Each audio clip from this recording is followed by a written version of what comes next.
तो गाइस देखिए question number 15 मैंने कहा ये तुम्हारे करा हुआ है, सेम वही क्वेश्चन वापस आ गया है। एक बार जोरदार तालियां इस क्वेश्चन के लिए। इसमें हमें पहचानना है कुछ सिक्योरिटी इफेक्टिव है और कुछ इनइफेक्टिव है। ऐसे मेरे पास एक शॉर्ट ट्रिक है पहचानने की कौन सी इफेक्टिव और कौन सी इफेक्टिव नहीं है। तो वो शॉर्ट ट्रिक क्या है, नीचे दी हुई है वही सिक्योरिटीज एक्चुअली इफेक्टिव होगी, यानी कि ए सिक्योरिटी, सी सिक्योरिटी और ई सिक्योरिटी, ये तीनों इफेक्टिव होगी और बाकी सभी सिक्योरिटीज़ इनइफेक्टिव होगी इसमें। पर फिर भी दूसरा तरीका क्या हो सकता है सर पहचानने का, तो हमारे पास दूसरा तरीका भी है। दूसरा तरीका हर सिक्योरिटी को कंपेयर करना पड़ेगा दूसरी से। जैसे कि ए का रिटर्न है 8 और ए की रिस्क है 4, वैसे एक डी सिक्योरिटी दिख रही है जिसका रिटर्न भी है 4 और रिस्क भी है 4। तो ऐसी सिक्योरिटी में क्यों इन्वेस्ट करेंगे जब ए सिक्योरिटी 4 का रिस्क देके 8 का रिटर्न दे रही है और डी सिक्योरिटी 4 का रिटर्न देके 4 की रिस्क दे रही है, तो क्यों इन्वेस्ट करेंगे डी में। तो हमारे लिए बेटर सिक्योरिटी होगी सिक्योरिटी ए और डी हमारे लिए बेकार सिक्योरिटी होगी। इसके बाद हमारे लिए कौन सी बेकार सिक्योरिटी होगी, तो हमें ऐसे कंपेयर करना पड़ेगा और जब तुम कंपेयर करके निकालोगे तो तुम्हारा रिजल्ट वही निकल के आएगा जो नीचे इन्होंने दिया हुआ है। ये बोल रहे हैं आप ए में इन्वेस्ट कीजिए, सी में इन्वेस्ट कीजिए और ई में इन्वेस्ट कीजिए। तो ए, सी और ई जिनको आपस में कंपेयर नहीं किया जा सकता है, बाकी इनमें से सभी सिक्योरिटीज इनइफेक्टिव सिक्योरिटीज हो जाएगी गाइस। अब हम आगे की तरफ चलेंगे। पहले इस क्वेश्चन का आंसर दे चुके हैं। दूसरा क्वेश्चन बोल रहा है इनके बीच में आर जो है वो एक्चुअली है कौन सी, -1, सॉरी इनके बीच में जो आर है +1 है, पॉजिटिव कोरिलेशन है इनके बीच में गाइस। तो गाइस देखिए क्या क्या करना है हमें सिक्योरिटी ए को, सी को और ई, ये बोल रहा है ए और सी का एक पोर्टफोलियो बनाओ और उसके साथ कंपेयर करो सिक्योरिटी ई को। मतलब ई को कंपेयर करना है किसके साथ, इस पोर्टफोलियो के साथ, जिसमें क्या शामिल होगा, जिसमें शामिल होगा ए और सी। और ये बोल रहा है जो ये ए और सी है ना, इन ए और सी का आपस में जो कोरिलेशन है आर वो है +1। तो मैंने पहले ही बताया था अगर आर +1 होगा तो दो सिक्योरिटी आपस में मिलकर रिस्क को कम नहीं कर पाएगी। तो इनसे बेटर कभी कभी एक सिक्योरिटी का रिजल्ट भी हो सकता है। ये वही सवाल है जो हमने कल क्लास में किया था। तो इस सवाल और उस सवाल में बिल्कुल भी डिफरेंस नहीं है। इस सवाल का पहला जो आंसर था वो था कि बताओ इनमें से बेस्ट सिक्योरिटीज कौन सी है। तो मैंने कहा पहली नज़र में पता पड़ रहा है कि कुछ सिक्योरिटियाँ बेस्ट हो नहीं सकती है, वो अनइफेक्टिव होती है और उसके बाद बची हुई सिक्योरिटी में कंपैरिजन होता है। वो कंपैरिजन सीवी से हो सकता है, शार्प रेशो से हो सकता है, यूटिलिटी फंक्शन से हो सकता है। पर कुछ सिक्योरिटी जो आंखों से देखकर ही बताई जा सकती है कि बेकार है, उनको इनइफेक्टिव बोलेंगे। कैसे, जैसे कि सिक्योरिटी ए का रिटर्न 8 है और उसमें रिस्क 4 है, वैसे ही सिक्योरिटी डी में रिस्क 4 है और रिटर्न भी 4 है, तो फिर हम डी में क्यों लगाएंगे पैसा, तो डी इनइफेक्टिव हो जाती है। फिर बची हुई सिक्योरिटी जिनको कंपेयर नहीं कर पा रहे हैं हम आंखों से, उन सिक्योरिटीज के लिए यूटिलिटी फंक्शंस को लगाते हैं, शार्प रेशियो को लगाते हैं और सीवी को लगाते हैं। इसके बाद हमने कहा मान लो हमें ऐसा पोर्टफोलियो बनाना है जिसमें ए और सी शामिल हो और इस ए और सी का जो आपस में कोरिलेशन है वो R+1 है। मतलब इनको लगाने पे रिस्क नहीं कटेगा, और रिस्क नहीं कटेगा तो हो सकता है एक सिंगल सिक्योरिटी उससे बेटर रिजल्ट दे और वो सिंगल सिक्योरिटी होगी ई। पूरा सवाल सिर्फ यही प्रूव करना चाहता है कि ई बेस्ट है और दो सिक्योरिटी, मतलब मॉडर्न पोर्टफोलियो थियरी भी यही बोलती है, वो मार्कोविच ने भी यही प्रूफ किया था कि R+1 से कम वाली दो सिक्योरिटी का पोर्टफोलियो बनाओ। अगर R+1 वाली सिक्योरिटी का पोर्टफोलियो बनाए तो उससे अच्छा कभी कभी एक सिंगल सिक्योरिटी भी हो सकती है, क्योंकि R+1 रिस्क नहीं काटता। जैसे कि मैंने अपना एग्जांपल दिया था, मान लीजिए दो अंगुलियां है, ये एक सिक्योरिटी है और ये एक सिक्योरिटी है और दोनों एक साथ ऊपर नीचे ऊपर नीचे ऊपर नीचे जाती है। तो अगर मेरा पोर्टफोलियो इन सिक्योरिटी पर रख दिया जाएगा तो ये इनके साथ ऊपर नीचे होगा, रिस्क नहीं काट पाएगा। इसके बाद मैंने बात की अब कैसे निकालेंगे सर, तो निकालने का तरीका क्या होगा, 0.75 वेट देना है ए को और ए का रिटर्न है 8 प्लस कर दूंगा मैं 0.25 और ये रिटर्न देना है मुझे किसका, सी का 12। तो मुझे 7.5% वेट चाहिए 8 का, तो मैं बोलूँगा 0.75 मल्टीप्लाई बाय 8 यानी कि 6 और 0.25 मल्टीप्लाई बाय 12 तो कितना निकला 3 और वो कितना निकला था,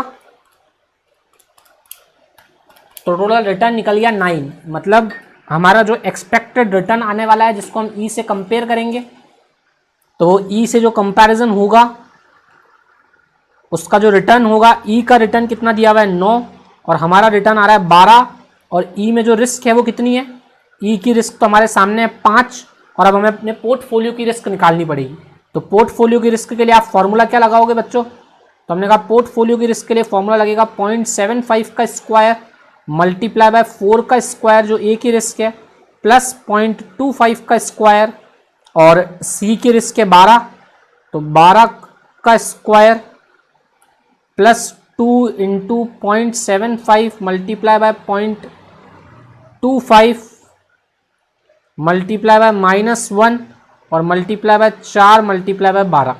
ये इतना बड़ा फॉर्मूला लगेगा और इसको रूट करेंगे तो हमारी एक रिस्क निकल के आएगी ए और सी की। अब हम इस ए और सी की रिस्क को कंपेयर करेंगे। कंपैरिजन वैसे तो मैं बता ही रहा हूँ, कंपैरिजन क्या होने वाला है, कंपैरिजन होने वाला है ए और सी का जो रिस्क होगा वो कम आएगा और ई का रिस्क ए और सी का रिस्क ज़्यादा आएगा। और फिर हम बोलेंगे कि दो सिक्योरिटी को आपस में कंपेयर, यानी कि एक पोर्टफोलियो में पैसा लगाने से अच्छा है कभी कभी एक सिंगल सिक्योरिटी का रिजल्ट भी उससे बेटर आ सकता है। ये सवाल उसी रिजल्ट को प्रूव करेगा क्योंकि यहाँ पे पोर्टफोलियो में जो दो सिक्योरिटी कंबाइंड की गई है उनका आपस में कोरिलेशन +1 है जो रिस्क नहीं काट पा रहा है।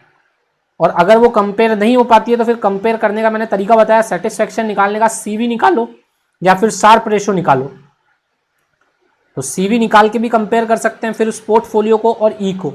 इस पोर्टफोलियो और ई को कंपेयर पहले तो आंखों से कर लेंगे, अगर आंखों से कंपेयर नहीं हो पाएगा तो फिर हम CV से कंपेयर करेंगे, शार्प रेशो से कंपेयर करेंगे। सवाल में शार्प रेशो जैसी कोई इन्फॉर्मेशन नहीं दे रखी तो लास्ट में CV से भी हम कंपेयर करके दिखा देंगे। तो ये सवाल कल वाला जैसा ही है, तो एक्चुअल में इसको भी एक होमवर्क नोट कर लो। सवाल का सॉल्यूशन तो तुम्हें प्रैक्टिस मैनुअल में दिख ही जाएगा, सॉल्यूशन से भी तुम आंसर तक पहुंच सकते हो। तो गाइज इसके बाद हम आगे की तरफ चलते हैं। एक बार सवाल थोड़ा दिखा देता हूँ, देखो सवाल में क्या निकल के आ रहा है। ये सवाल में निकल के आ रहा है तुम्हारा आंसर, तुम्हारा रिटर्न निकल के कितना आ रहा है, तुम्हारा रिटर्न निकल के आ रहा है, देख लो सवाल ने प्रूफ कर दिया कि रिस्क आ रही है 6, रिटर्न आ रहा है 9। तो रिस्क 6 और रिटर्न 9, और वैसे ही ई का जो रिटर्न है वो 9 है और ई की रिस्क 5 है। मतलब सवाल खुद ही बोल रहा है कि आपकी जो रिस्क निकाली है आपने वो रिस्क 6 आ रही है 9 का रिटर्न देने के लिए, और ई का 5 रिस्क देके 9 का रिटर्न दे रहा है। तो ई बेटर है पोर्टफोलियो से भी। बिकॉज क्यों ऐसा हो पा रहा है, ये रिजल्ट क्यों निकल पा रहा है, बिकॉज इस रिजल्ट के निकलने का एक ही कारण है, R+1 जो रिस्क को नहीं काट पा रहा है।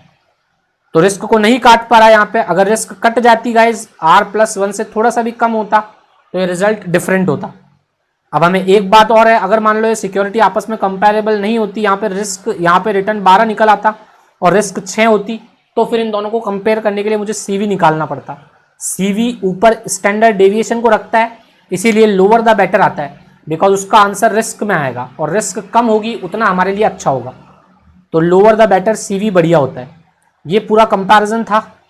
तो 15 सवाल अब तुम्हारे लिए होमवर्क चला गया, वैसे मैंने पूरा एक्सप्लेन कर दिया है। अब मैं बात करूंगा 16 की, जो एक और होमवर्क होने वाला है। ये 16 तो बहुत ज़्यादा आसान है, बोल रखा है सिक्योरिटी A है हमारे पास, एक सिक्योरिटी B है और इनका 10 साल का डेटा दिया हुआ है, और बोल रहा है इस डेटा को देखते हुए आपको इन दोनों सिक्योरिटी का सिर्फ और सिर्फ क्या निकालना है, एक तो मीन निकालना है, एक स्टैंडर्ड डेविएशन निकालना और एक कोवेरिएंस निकालना। सिर्फ फॉर्मूला लगा के ए और बी का मीन, स्टैंडर्ड डेविएशन और कोवेरिएंस निकालना है। इसमें सवाल में एक बचत हो गई क्या, इस सवाल में तुम्हें कोई पोर्टफोलियो नहीं बनाना है, ना ही कोई पोर्टफोलियो का एक्सपेक्टेड रिटर्न और स्टैंडर्ड डेविएशन निकालना है। तो सवाल में ये बचत हो गई हमारी। तो हमें सिर्फ सवाल को सिंपल कैलकुलेटिव तरीके से करना है, और करना भी क्या है, 10 सालों का रिटर्न दिया हुआ है, जोड़ना है, 10 से डिवाइड करना है, तो मीन निकल जाएगा ए का और मीन निकल जाएगा बी का। फिर हमें टेबल ड्रॉ करनी है जिसमें x माइनस एक्स बार का होल स्क्वायर करना है, इनकी टोटल करनी है, डिवाइडेड बाय n करना है, जो आंसर आएगा उसको रूट ओवर करना है। तो ये स्टैंडर्ड डेविएशन निकल गया। फिर अगर हमें कोवेरिएंस निकालना है तो कोवेरिएंस का फॉर्मूला लगाना पड़ेगा। कोवेरिएंस का फॉर्मूला होगा x माइनस एक्स बार y माइनस वाई बार का सिग्मा डिवाइडेड बाय n, और फिर हम r भी निकाल लेंगे सवाल में, अगर हमें r पूछा है तो r का फॉर्मूला क्या होगा मैंने बता दिया, r is equal to covariance x and y divided by standard deviation of x और स्टैंडर्ड डेविएशन ऑफ y। ये हो गया 16th का आंसर।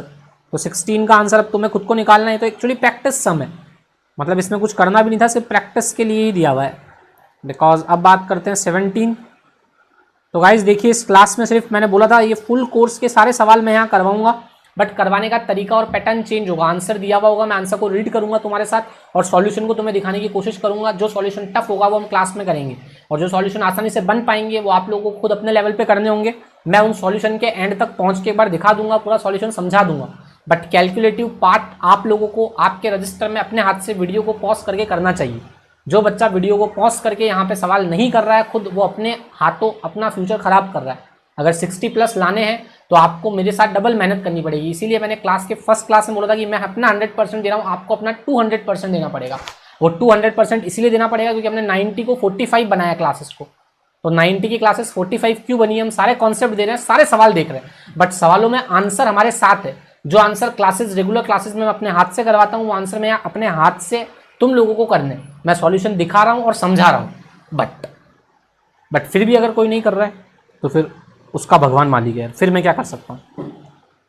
ये रिसोर्सेज मैं अवेलेबल करवा रहा हूँ, उसके बाद भी आप नहीं पढ़ना चाहते हैं तो फिर 60 की उम्मीद अपने आप से ना करें और ना मुझसे उम्मीद करें कि मैं आपको 60 दिला पाऊंगा।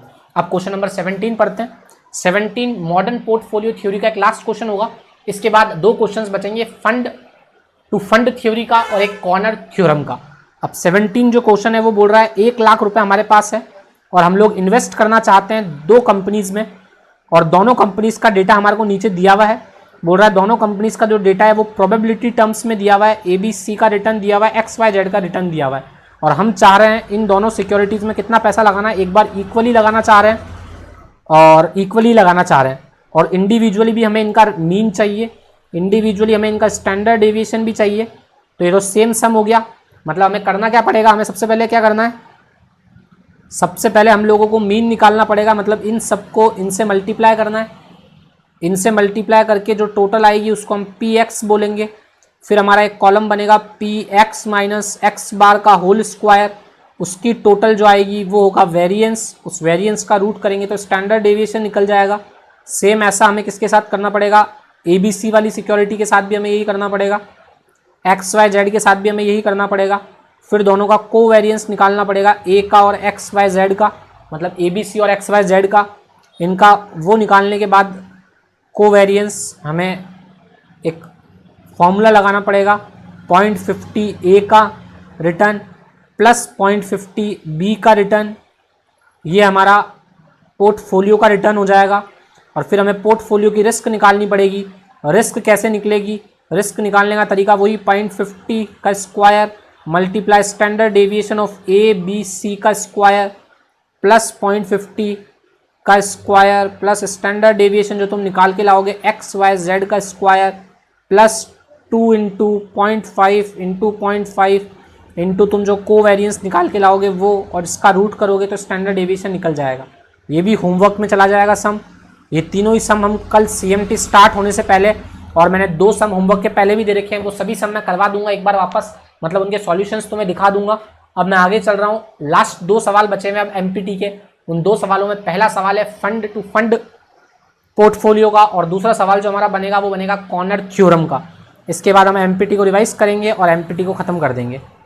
अब हम चलते हैं हमारे आगे की तरफ, हमें करना है फंड टू फंड का सवाल। आइए फंड टू फंड का सवाल देख लेते हैं हम। फंड टू फंड थ्योरी का सवाल, ये फंड टू फंड थ्योरी होती क्या है इसके बारे में थोड़ी सी चर्चा करेंगे और फिर फंड टू फंड थ्योरी का सवाल देखेंगे। तो फंड टू फंड थ्योरी क्या होती है एक बार बता देता हूँ फटाफट।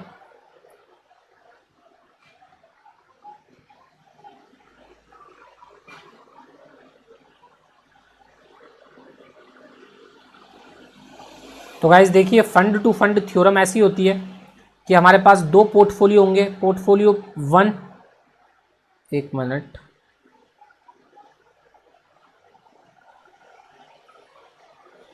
हमारे पास 2 पोर्टफोलियो हो सकते हैं, जैसे कि एक पोर्टफोलियो नंबर 1 हमें दिया हुआ होगा, हमारे पास पोर्टफोलियो 1 होगा, पोर्टफोलियो 2 होगा। इस पोर्टफोलियो में A होगा, B होगा और C होगा, और हमें बोलेगा A है 50%, B है 20% और C है 30%। हमारे इस P1 पोर्टफोलियो में इसमें 50% A है और 50% B है और C नहीं है, और हम P3 बना रहे हैं। पोर्टफोलियो 3 में हमारे पास P1 हमने लिया, उसमें हमने 60% लगाया, और P2 लिया, उसमें हमने 40% लगाया, और फिर हमें पूछेगा P3 का रिटर्न निकालो और P3 की रिस्क निकालो। मतलब सवाल कैसा बनने वाला है, हमें P1 में A, B, C हमने इन्वेस्ट किया है, हमारा वेट हमने रखा है 50, 20 और 30। P2 सिर्फ A और B सिक्योरिटी को मिलकर बना हुआ पोर्टफोलियो है, 2 सिक्योरिटी का पोर्टफोलियो, 3 सिक्योरिटी का पोर्टफोलियो। और जब हमने P3 बनाया तो हमने P1 का 60% ले लिया और P2 का 40% ले लिया, और सवाल बोलेगा P3 का रिटर्न बताओ और P3 की रिस्क बताओ। तो हम कैसे बताएंगे, तो हमें P3 के अंदर A का वेट, B का वेट और C का वेट निकालना है, बस सिर्फ हमारा काम इतना सा है। अगर हमने ये निकाल लिया P3 के अंदर A का वेट, B का वेट और C का वेट, तो फिर हम A का रिटर्न, B का रिटर्न और C का रिटर्न पोर्टफोलियो 3 के A, B और C के वेट से मल्टीप्लाई करेंगे और आंसर निकाल लेंगे। हमेशा ऐसे ही करते हैं ना। सिक्योरिटी जो पोर्टफोलियो में शामिल होती है ना, उन्हीं सिक्योरिटी का रिटर्न उस पोर्टफोलियो में जितना इन्वेस्टमेंट है उनका परसेंटेज हमारा रिटर्न होता है। जैसे कि मान लो हमने 2 पोर्टफोलियो में इन्वेस्ट किया हुआ है, सॉरी हमने एक पोर्टफोलियो में सिक्योरिटी A और B में इन्वेस्ट किया है और दोनों में 50-50% रिटर्न देती है, A और B। जैसे पोर्टफोलियो 2 है हमारे पास, तो A का 50% और B का 50% हमारे पोर्टफोलियो 2 का रिटर्न होगा। तो वैसे ही पोर्टफोलियो 3 का रिटर्न क्या होगा, पोर्टफोलियो 3 में A, B और C शामिल है, तो A का रिटर्न और B का रिटर्न और C का रिटर्न का वेट हमारे पास वेट नहीं है P3 में A, B, C का, हमारे पास पोर्टफोलियो 1 और 2 का वेट है। तो हमने पोर्टफोलियो 3 में A, B और C का वेट बताना है। अगर हमने वेट बताया तो हमारा सवाल खत्म है। बस वेट बताने के बाद तो फिर A, B, C का रिटर्न और रिस्क दे दो, हम पोर्टफोलियो 3 का रिटर्न और रिस्क निकाल लेंगे। तो हमारा काम है वेट पता करना। अब हम वेट कैसे पता करें, तो वेट कैसे पता होगा गाइस, बहुत ही सिंपल सी बात बता रहा हूँ मैं बोल रहा हूँ पोर्टफोलियो 3 में हमें A का वेट चाहिए, हमें B का वेट चाहिए और हमें C का वेट चाहिए बस। और वेट कैसे निकलेगा देख लो, वेट कैसे निकलेगा भाई, 0.60 वेट रहता है हमेशा किसका, P1 का P3 में, और P1 में ये लगा हुआ है 50, तो मल्टीप्लाई हो जाएगा 50 से, प्लस होगा 0.40 B में लगाया है P3 ने, और B में A रहता है हमेशा 50, तो ये मल्टीप्लाई हो जाएगा 50 से, बस ये वेट A का होगा। वैसे ही मैं बोलूँगा वेट B का क्या होगा, तो वेट B का होगा 0.60 B में है, और क्या रिटर्न दिया हुआ है B का 20, मतलब B में 20 रहता है ये, प्लस 0.40, और B में पोर्टफोलियो 2 में B कितना है 50, तो 50। वैसे ही वेट C कितना है, तो हमने कहा वेट C तो सिर्फ एक में ही है और उसका वजन है 60% और ये 30, और प्लस हो जाएगा 0 बिकॉज B में तो इसका वेट है ही नहीं। तो ये वेट निकालना हमारा मेजर काम था। वेट कैसे निकाला, मैंने कहा पोर्टफोलियो 3 में पोर्टफोलियो 1 60% होता है, तो 60% A पोर्टफोलियो 1 से उठाया और 40% A पोर्टफोलियो 2 से उठाया। वैसे ही B 60% पोर्टफोलियो 1 से उठाया और B 40% पोर्टफोलियो 2 से उठाया। C 60% कहाँ से उठाया, पोर्टफोलियो 1 से, पोर्टफोलियो B में तो C था ही नहीं, तो 60% ही C में इसका वेट गया।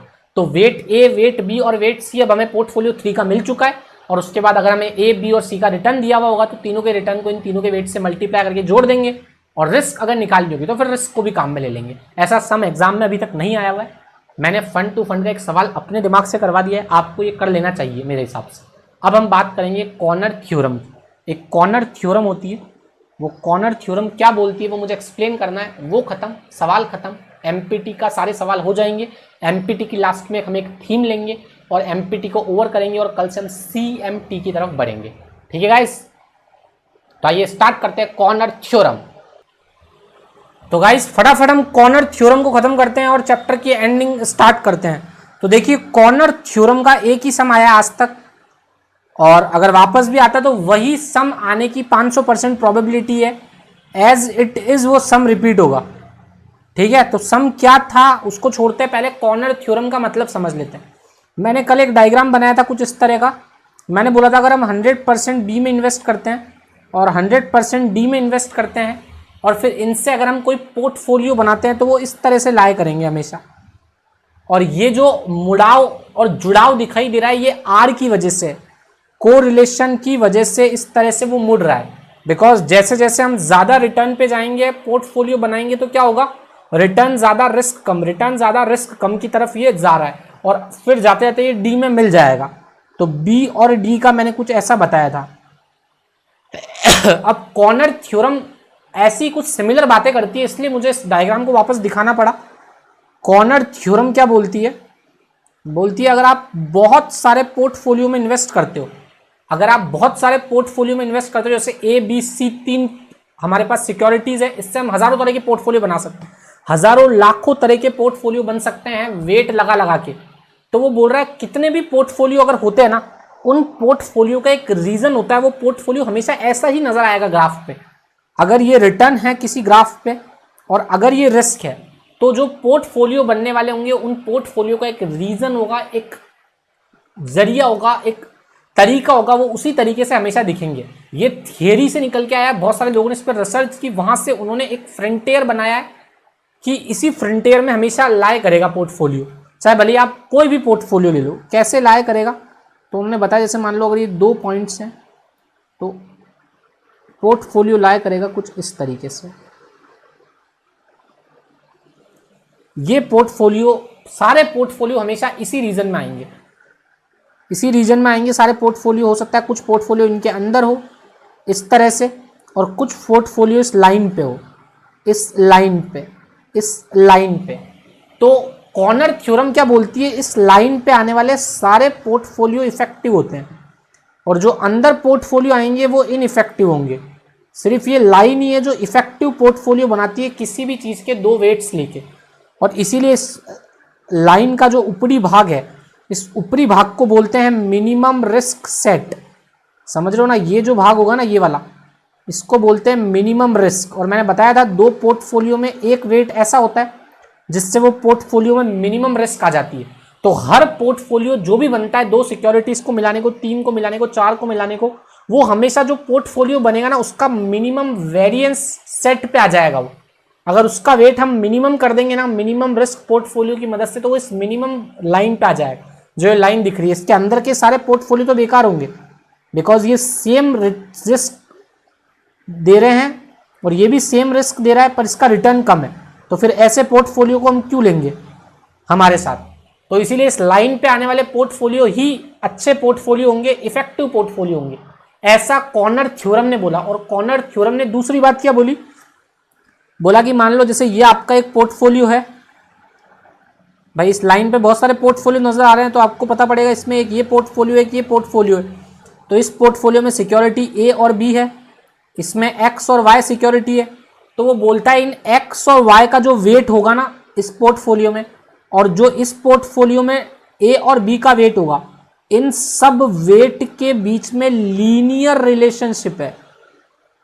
समझ रहे हो, मतलब स्ट्रेट लाइन रिलेशनशिप है, स्ट्रेट लाइन रिलेशनशिप।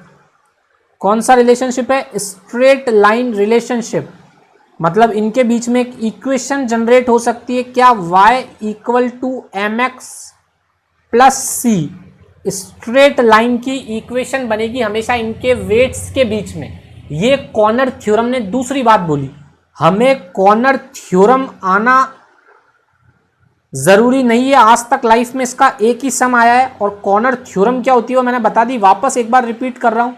मैं कह रहा हूं कि कभी भी जब बहुत सारे पोर्टफोलियो मिलाए जाते हैं तो उन पोर्टफोलियो से निकलने वाले हजारों तरह के पोर्टफोलियो बन सकते हैं 2 सिक्योरिटीज से, या 3 से या 4 से। मैं बोल रहा हूं जितने भी पोर्टफोलियो जितनी भी सिक्योरिटीज से बनेंगे, मान लो हम ए और बी सिक्योरिटी लेते हैं, कोई ए बी सी लेगा, कोई a b c d d लेगा, और इनसे हम बहुत सारे तरह के पोर्टफोलियोज बनाएंगे। तो जितने भी पोर्टफोलियो बनेंगे ना, वो पोर्टफोलियो का एक रीजन होगा, वो उसी रीजन में आएंगे, उसी रीजन में आना उनका जरूरी होगा, बिकॉज वो रीजन बहुत सारे पोर्टफोलियो की रिसर्च करके आया है।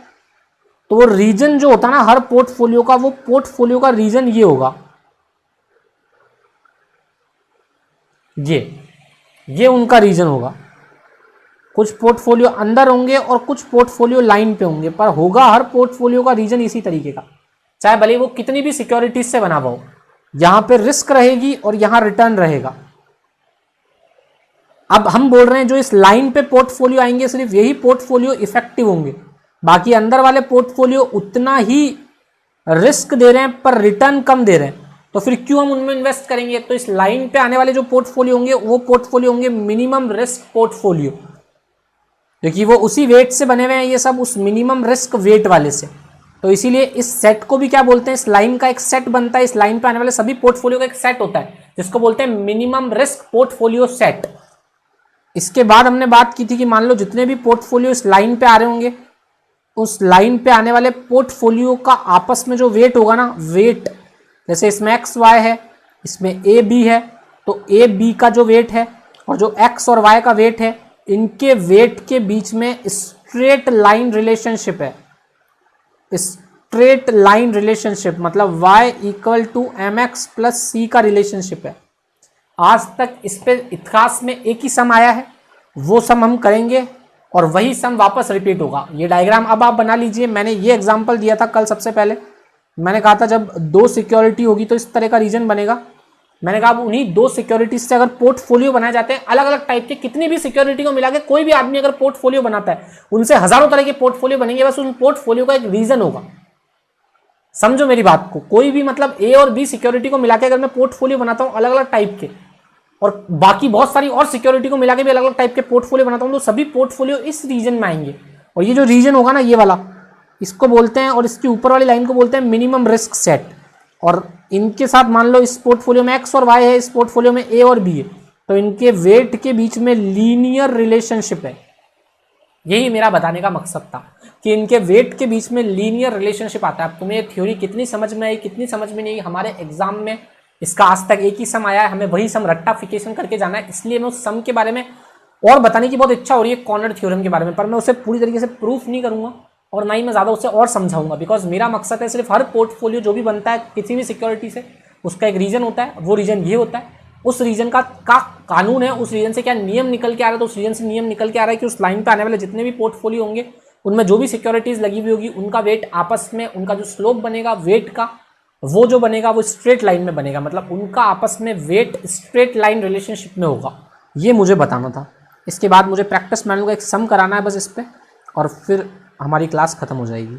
इसके पहले मैं फंड टू फंड का मुझे एक चीज़ और दिखानी थी, वो उस सम में भी काम में आने वाली है। जैसे मान लो अगर हमारे पास एक जेड सिक्योरिटी है, मतलब हम जेड में इन्वेस्ट करते हैं 8,000 रुपये, और जो जेड है वो मिलके बनता है एक्स और वाई से, और एक्स और वाई में ए बी और सी लगे हुए हैं। एक्स में ए लगा हुआ है 30%, बी लगा हुआ है 40%, सी लगा हुआ है 30%। वैसे ही वाई में ए 20% वेट है, बी का 50% वेट है और सी का 30% वेट है। तो बताओ जेड में ए का कितना वेट है, बी का कितना वेट है और सी का कितना वेट है। मतलब जेड नाम का एक पोर्टफोलियो हो गया एक तरह से। उस पोर्टफोलियो में मुझे वेट ऑफ ए चाहिए, वेट ऑफ बी चाहिए और वेट ऑफ सी चाहिए। समझ रहे हो मेरी बात को। और ये जेड जो खुद बना हुआ है वो किससे बना हुआ है, वो बना हुआ है ए और बी से। जेड किससे बना हुआ है, एक्स और वाई से। और जेड में वेट कितना लगा हुआ है एक्स और वाई में, तुम बता सकते हो मुझे। 5,000 और 3,000, मतलब कितना कितना वेट लगा हुआ है। अगर मैं निकालना चाहूँ वेट को पॉइंट्स में, एक्स और वाई में कितना वेट लगाया है जेड ने, तो जेड नाम के पोर्टफोलियो का वेट है एक्स और वाई में 5,000 डिवाइडेड बाय 8,000, यानी कि कितना पैसा लगाया इसने, एक्स में कितना वेट लगाया है। एक्स में जो वेट लगाया वो कैसे निकला, मैंने कहा एक्स में लगाया हुआ पैसा डिवाइडेड बाय टोटल पैसा, इसी से वेट निकलता है। तो 62.5% लगाया हुआ है। और 3,000 डिवाइडेड बाय 8,000, तो 0.37 लगाया हुआ है उसमें। तो ये दो वेट इसने लगाए हुए हैं। और अब मैं बोल रहा हूँ ए का 30% लगाया हुआ है, तो मतलब ए को जो वेट दूंगा वो कैसे दूंगा, मैं बोलूँगा ए 62 पॉइंट कितना परसेंट आ रहा था वो, 5,000 डिवाइडेड बाय 8,000, 0.625 आ रहा था।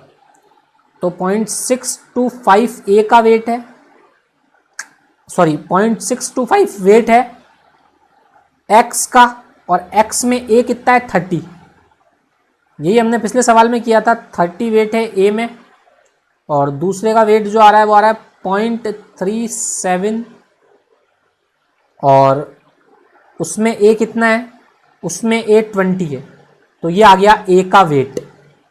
मतलब हमने फंड टू फंड का एक सवाल किया था, उसमें मैंने बोला था दो पोर्टफोलियो है वहाँ पे, और इस सम में क्या डिफरेंस है। ये फंड टू फंड का मैंने सवाल करवा दिया थोड़ा सा, बिकॉज वो जो कॉर्नर थ्योरम का सवाल है उसमें फंड टू फंड का ये वाला सवाल और मिक्सअप है। मतलब वो तुम्हें बोलेगा जेड नाम का एक पोर्टफोलियो है जो मैंने एक्स और वाई नाम के पोर्टफोलियो से बनाया हुआ है। वापस समझा रहा हूँ पूरा सम। फंड टू फंड का जो हमने सम किया था उस सम में और इस सम में कोई डिफरेंस नहीं है, बिल्कुल सेम है। क्या सेम टू सेम बात है, एक जेड नाम का पोर्टफोलियो बना, वो एक्स और वाई पोर्टफोलियो को मिला के बनाया हुआ है।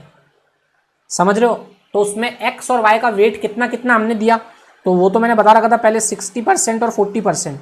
एक्चुअल में वो 60 और 40 आया कैसे, तो इस सम ने बोला है कि जेड में 8,000 लगाया, उसमें से 5,000 तुमने एक्स में लगाया है और 3,000 तुमने वाई में लगाया हुआ है। और फर्दर जो एक्स है वो 3 सिक्योरिटीज़ में बटा हुआ है, ए में, बी में और सी में, और ये भी बटा हुआ है ए में, बी में और सी में। तो हमें बताना है कि जेड में ए कितना है। जेड में बी कितना है और जेड में सी कितना है, बिकॉज हमें जेड में उनके वेट पता करने, तभी तो हम जेड का एक्सपेक्टेड रिटर्न निकालेंगे। जेड एक पोर्टफोलियो बन गया, तो हमने कहा इस जेड में हमने एक्स और वाई में कितना इन्वेस्टमेंट किया, पहले इनका वेट निकाल लेते हैं। तो हमने इनका वेट निकाल लिया, तो हमने कहा जेड तूने जो एक्स में लगाया उसका वेट होगा 5000 डिवाइडेड बाय 8000। इसके लिए कोई मैथमेटिक्स की भी जरूरत नहीं है, ये तो सिंपल तुमने किया हुआ है, मल्टीप्लाई बाय 100। तो सिंपली हो जाएगा कि हमने इसको वेट दिया 62 पॉइंट समथिंग समथिंग, और हमने जो y है उसको वेट दिया कितना 3000 डिवाइडेड बाय 8000 और मल्टीप्लाई बाय 100। ये हमने y को वेट दिया, तो y को जो हमने वेट दिया वो दिया हमने 3000 डिवाइडेड बाय 8000 मल्टीप्लाई बाय 100, मतलब 37.5 प्लस 62.5, तो टोटल 100% हो गया। मतलब हमने x को वेट दिया 62.5% और y को वेट दिया 37.5%। ये हमारा वेट था। अब हम बोलेंगे z में a कितना है। अब तो सिंपल सम हो गया पहले वाले की तरह। हमने बोला z तेरे में जो x लगा हुआ है वो लगा हुआ है 62.5%, ये वेट है। मैंने कहा था वेट को हमेशा परसेंटेज में नहीं लिखते हैं, वेट को हमेशा पॉइंट्स में लिखते हैं। तो ये होगा 0.625 और z x में a कितना है 30 प्लस 0.375 मल्टीप्लाई बाय 20, इनको जोड़ोगे तो a का वेट निकल के आ जाएगा। वैसे ही b का और वैसे ही c का वेट तुम निकाल लोगे। मैंने समझा दिया फंड टू फंड का उसमें यूज़ होने वाला, इसलिए अब मुझे वो सम दिखाना है और वो सम दिखा के थोड़ा सा रटवाऊंगा भी उस सम में मैं कुछ बातें, और फिर हम चैप्टर को ख़त्म करेंगे। सॉरी चैप्टर मतलब एमपीटी वाला चैप्टर ख़त्म हो जाएगा। फिर हमारे पास बचेंगे चैप्टर्स सीएमटी, मतलब पार्ट 2 सीएमटी पे हम आ जाएंगे। तो आइए वो उस सवाल को कर लेते हैं। तो गाइस देखिए सभी लोगों ने सम निकाल लिया होगा। सम का नंबर बता देता हूँ। सम नंबर 41 है, 41। सम नंबर 41 हम लोगों को निकालना है। 41 प्रैक्टिस मैनुअल ओल्ड कोर्स। सम 41 जो बोल रहा है कॉर्नर थ्योरम के बारे में हमें बताएगा। यही थ्योरम सबसे इंपॉर्टेंट है। क्वेश्चन नंबर 41, क्वेश्चन नंबर 41 निकाल लेंगे सभी लोग। क्वेश्चन नंबर 41 गाइस निकाल लीजिए सभी लोग। ये एमपीटी का लास्ट सम होने वाला है। Question number 41।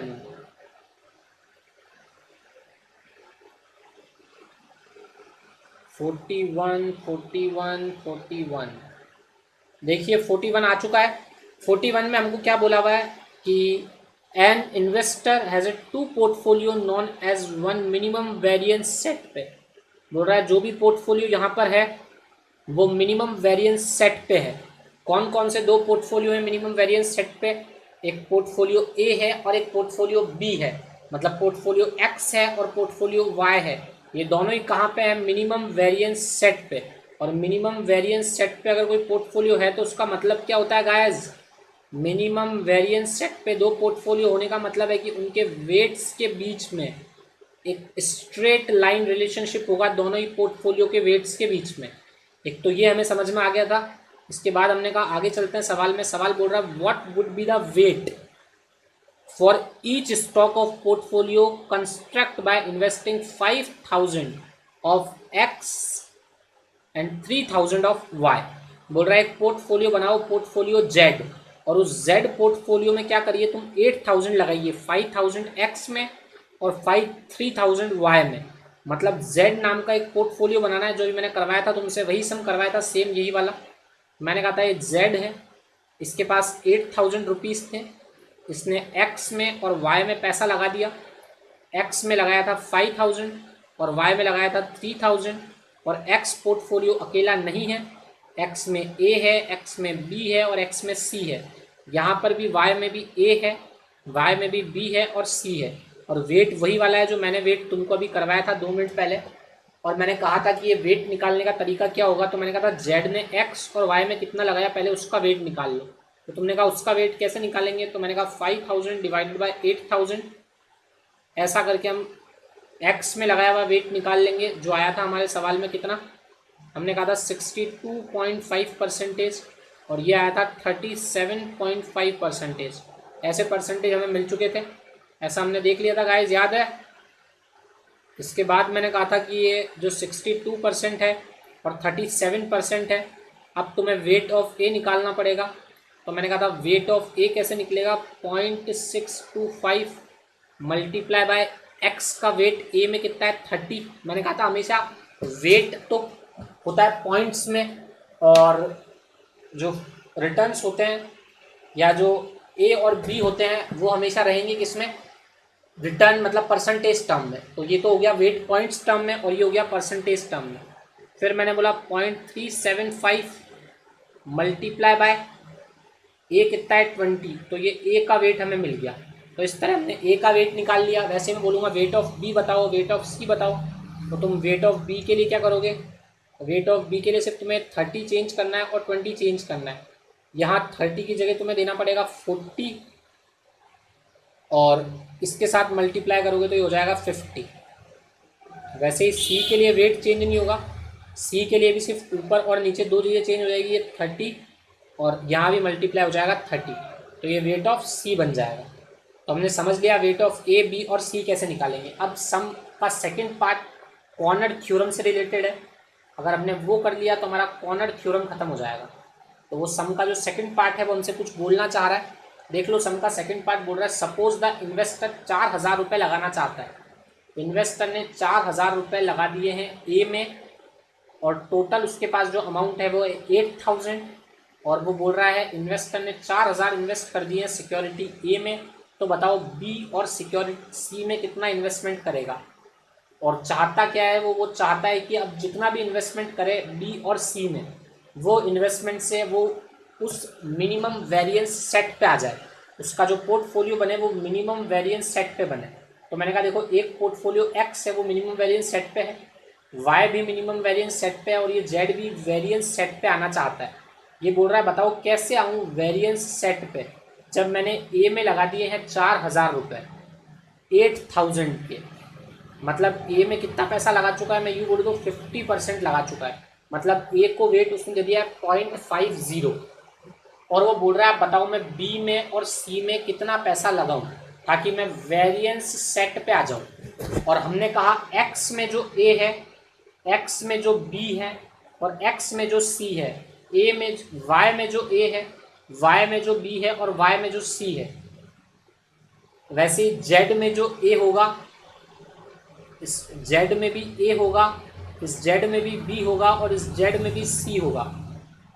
समझ रहे हो मेरी बात को। तो यहाँ पे जो एक्स में ए है वो है 30, बी है 40 और सी है 30.3, 0.40 और 0.30, ये वेट दिया हुआ है हमने। और साथ में यहाँ पे जो ए का वेट है वो है 0.20, यहाँ पे जो वेट है वो है पॉइंट ए का, पॉइंट बी का वेट कितना है, पॉइंट बी का वेट है वाई में 50 और सी का है 30। बी का 0.50 वेट है, सी का 0.30 वेट है और ए का वेट है 0.20। तो ये वाई के वेट हो गए। अब हमें जेड के वेट चाहिए। जेड में भी हमें ए का तो पता है, बी का पता नहीं और सी का पता नहीं। ए का कितना बता दिया मैंने, 0.50 लगा रहा है, बी और सी का निकालना है। तो वैसे तो देखो गाइज, इस थियरी के हिसाब से हम 2 मिनट में वेट निकाल लेंगे और वही मुझे तुम्हें करवाना है। बी और सी, ये 50 और ये 30 पॉइंट, और इसको मैं थोड़ा सा साफ कर देता हूँ ताकि थोड़ा तुम्हें समझ में आए ढंग से मेरी बात। मैं क्या कहना चाह रहा हूँ, मैं कहना चाह रहा हूँ 0.50 तो है बी, सॉरी ये हो गया 0.20 ए, 0.50 हो गया बी। तो मैंने कहा था इन सबके वेट्स के बीच में स्ट्रेट लाइन रिलेशनशिप है, और यहाँ तो स्ट्रेट लाइन क्लियर कट दिख रही है। क्या दिख रहा है कि फर्स्ट एक्स में जो ए और बी का वेट है वो मिला के हो रहा है 0.70। ढंग से देखो, ए और बी का वेट मिला के 0.70, वैसे ही वाई में भी ए और बी का वेट मिला के 0.70 हो रहा है। तो सी में भी ए और बी का वेट मिला के कितना होना चाहिए, 0.70। मतलब यहाँ पे वेट क्या आने वाला है सी में, तो सी में कोई बता सकता है कि यहाँ पे 0.20 आएगा ये, और सी आएगा 0.30, और हो गया सॉल्व। वो पूछ रहा है बताओ वेट कितना होगा, तो मैंने कहा इन वेट्स के बीच में स्ट्रेट लाइन रिलेशनशिप होता है, मुझे स्ट्रेट लाइन की इक्वेशन नहीं लगानी है, तो मैंने डायरेक्ट बता दिया कि 0.3 और 0.4x में था वेट। वैसे ही y में जो वेट था वो 20 और 50 था, मतलब यहाँ भी 0.70, तो a और b जो z में लगेगा उसमें भी रिलेशनशिप तो 0.70 का ही रहेगा ना, बिकॉज इन तीनों के बीच में स्ट्रेट लाइन रिलेशनशिप होता है। तो सवाल तो सॉल्व हो गया, 0.20 और 0.30 वेट देना है b और c को। इस सवाल को करने का एक दूसरा तरीका भी इक्वेशन लगानी पड़ेगी, बिकॉज यहाँ तो हमें दिख रहा था, कभी कभी दिखेगा नहीं, तो मैं स्ट्रेट लाइन की इक्वेशन लगा के भी सवाल सॉल्व करना पड़ सकता है। मतलब mx plus C y equal to mx plus C, ये इक्वेशन लगानी पड़ेगी स्ट्रेट लाइन की, और इससे भी हमें सवाल करना पड़ सकता है। बट मैंने तो बोल ही दिया कॉर्नर थ्योरम का ये सम हमें रखना है, इस सम को करने का हमें तरीका रटना है, बिकॉज ऑफ दैट यही सम एग्जाम में आएगा। अगर कॉर्नर थ्योरम आती है तो सिलेबस में नहीं है, अगर कभी भी सम आएगा तो यही सम आएगा, इसी टर्म में आएगा, यही पोर्टफोलियो एक्स और वाई दिया हुआ होगा, यही रिटर्न दिया हुआ होगा, यही वेट दिया हुआ होगा, सम भी यही का यही होगा, हूबहू कॉपी और पेस्ट होगा, तो हमें डरने की जरूरत ही नहीं है, यही सम आने वाला है। सर ये क्या गारंटी है? 200% गारंटी है, लिखा के ले लो। नहीं, अगर कॉर्नर थ्योरम का कोई सम आएगा तो वो यही आएगा। 2 बार एग्जाम में आ चुका है, तीसरी बार आएगा तो यही आएगा, यही आएगा और यही आएगा। और इसके साथ हमने मॉडर्न पोर्टफोलियो थ्योरी के सारे सम कर लिए। अब हम मॉडर्न पोर्टफोलियो थ्योरी की एक बार सेंट्रल थीम को वापस डिस्कस करेंगे और मॉडर्न पोर्टफोलियो थ्योरी को यहाँ आराम देंगे, और कल से स्टार्ट करेंगे CMT। अब हम देख लेते हैं मॉडर्न पोर्टफोलियो थ्योरी का क्रक्स क्या था। अब हम मॉडर्न पोर्टफोलियो थ्योरी के क्रक्स पे चल रहे हैं। तो क्या क्रक्स था मॉडर्न पोर्टफोलियो थ्योरी का? मैं 5 मिनट लूंगा और मॉडर्न पोर्टफोलियो थ्योरी का क्रक्स बता दूंगा। तो मॉडर्न पोर्टफोलियो थ्योरी यानी कि एमपीटी ने हमें क्या बताया गाइस? स्क्रीन पे आ रहा है तुम्हारी, 2 मिनट में तुम्हारे सामने स्क्रीन पे होगा एमपीटी थ्योरी ने हमें क्या बताया? एमपीटी थ्योरी ने बताया कभी भी सिंगल स्टॉक में इन्वेस्ट मत करो, हमेशा पोर्टफोलियो बनाओ, पोर्टफोलियो में 2 सिक्योरिटीज शामिल करो, और वो भी ऐसी करो जिनका R+1 नहीं हो, क्योंकि इससे बेटर तो कभी कभी सिंगल सिक्योरिटी भी हो सकती है। हमेशा R+1 से कम वाली 2 सिक्योरिटी में इन्वेस्टमेंट करो।